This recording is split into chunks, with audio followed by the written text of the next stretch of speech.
दोस्तों, ये बात है 15 अक्टूबर 2003 की, जब यांग ली नामी एक एस्ट्रोनॉट खला में जाने के लिए सिलेक्ट किए गए। दोस्तों, दुनिया का कोई भी मुल्क जब खला में जाने का प्लान करता है तो ये उसके लिए बहुत ही फख्र की बात होती है। सिर्फ फख्र की बात नहीं होती, बल्कि उसके लिए ये एक मुश्किल मरहला भी होता है। और इस तरह के स्पेस मिशंस के अंदर बहुत सारी गड़बड़ें और मुश्किलात भी आती हैं।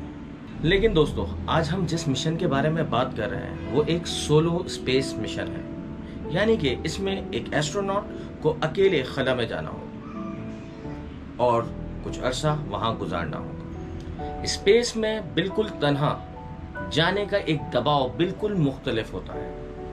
अमेरिका ने भी अपने आखिरी मर्रिखी मिशन के बाद कभी किसी एस्ट्रोनॉट को अकेले स्पेस में नहीं भेजा।